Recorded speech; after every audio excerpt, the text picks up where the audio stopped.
Ayan, good morning mga tumadachi. Aalmusal tayo na. Meron ditong cherry. Ayan. Meron ditong grapes. Ayan. Grapes. Super tamis to, sobra. Wala akong masabi. At ito rin. Melon. Sobrang tamis din talaga. Meron tayong watermelon na sobrang tamis. Dito kasi sa Japan, mga lods. Di ba meron mga diabetic na tao. So, kahit na prutas pa yan, pasensya na kayong puro sunblock yan kasi naglalaba ako, siningit ko lang to. Pag diabetic ka, hindi pwede yung kahit prutas pa, hindi pwede ang matamis. Kaya ang pakwan dito, may number yan. Ang tamis, may level. 4-5, medyo okay lang. Matamis din, pero hindi sobra. 7-8, ganun. Ito 11-12. So, ang tamis-tamis. Napakatamis nitong pakwan na to. So, wala naman tayong sakit. Sa awa ng Diyos, wala tayong sa sugar. Kaya okay tayo. Kaya ito number 12 na sobrang tamis. For the first time in my life, English yun nakakain ako ng super tamis nito. Ang tamis. Sobrang napakatamis. Pasensya na kayo sa pesla ko, ha? Sasampay tayo. Sa Japan, mainit, mahangin. At yung hangin, malamig naman. Pero sa gabi, nag-aircon na kami.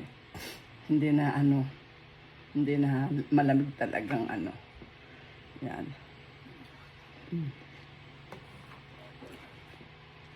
Dito naman tayo sa melon. Napakatamis talaga.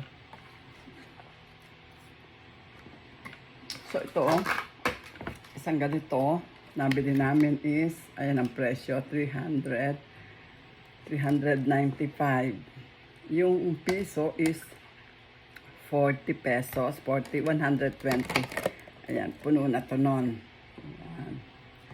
So ito naman, isang ganyan siguro. So ito, 1 kilo tong cherry, nabili namin ng 2,000 plus. Yung 2,000 dito is 400, 800. Siguro na namin ito 1,000. So, 1 kilong cherry namura na rin yun. Sa Pilipinas, pag bibili ko kakunti lang is, kamahal. Ito, may presyo pa to. Ito is 395 din. Ayan, 395 din. Ang tamis nito is 15. Ito, 15 ang tamis. 15. Number 15 ang tamis nito. Kaya sobrang napakatamis. Ang tamis. Malamig kasi kaya medyo yung ipin ko. Sobrang napakatamis mga idol.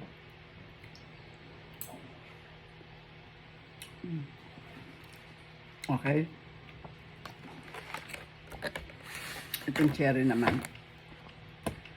Dito sa Japan, tataba ka pag hindi ka talaga, maingat sa pagkain.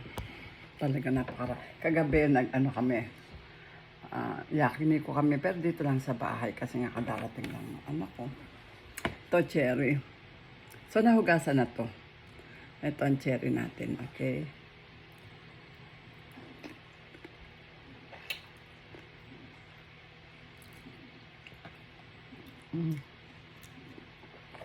Matamis siya. May konting asim. Pero, matamis.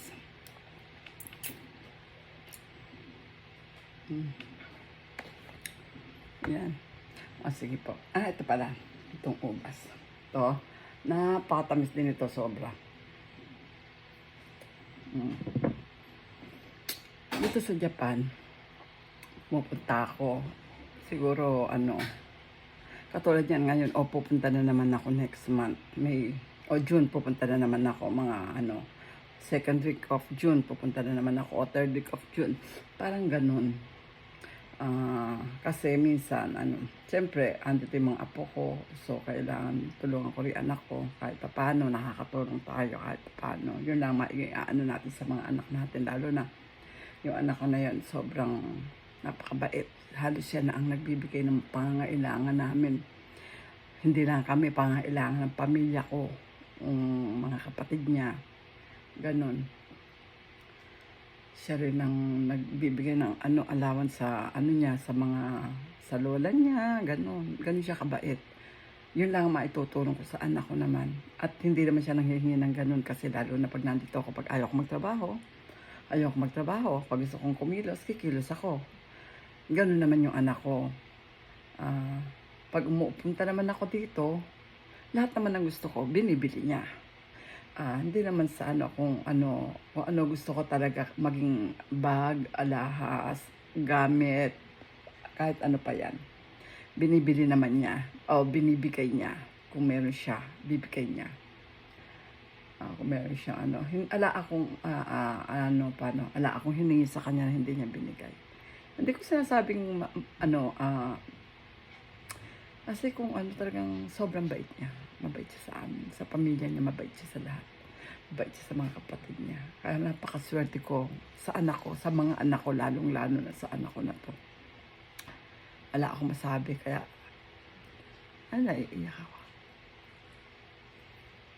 Kaya salamat. Salamat sa anak ko. Napakaswerte niyo pag magkaanak kayong mabait. Alam niyo yung pagtanda mo, hindi ka na matatakot pagtanda mo kasi alam mo may mag-aalaga sa'yo.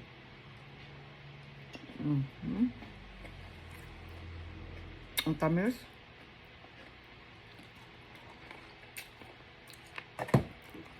Ang tamis-tamis talaga. Sobra. Ba't napunta doon sa usapan na yun?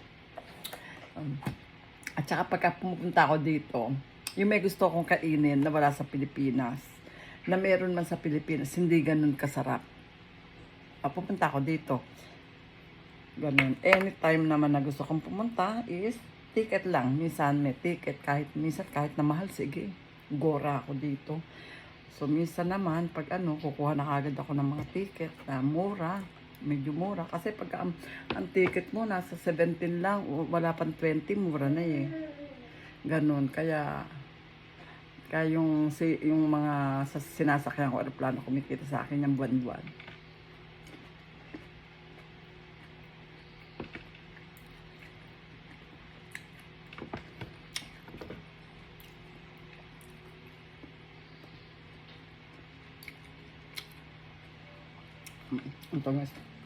Minsan may mga anak tayong swerte tayo sa mga anak natin. Kaya sabi ko nga ang mabait na anak, ay parang asawa din yan eh, maswerte ka. Mabait na asawa nga ay kang ganun. Kaloob ng Panginoon yan. Di ba meron sa sabi nga nung aming, Soriano, Brother Eli. Bahay at kayamanan, ganon. Minamana sa magulang, mabait na asawa, kaloob ng Panginoon, pati ang anak. Ganon, pati anak natin. Ay, sobrang sarap talaga. Mapunta sa ganyang usapan natin,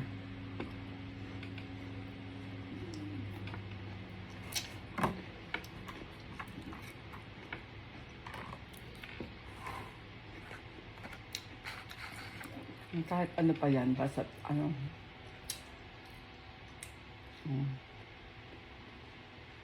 minsan sila pa yung gusto mo to, ayoko. Ganon, parang pag ayaw ko maganda to, ganon sila.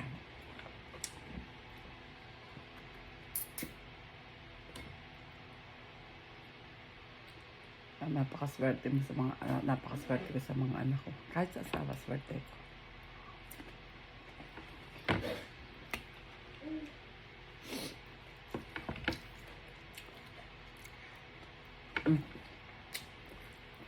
Babay na. Babay na mga idol. Bye. Salamat.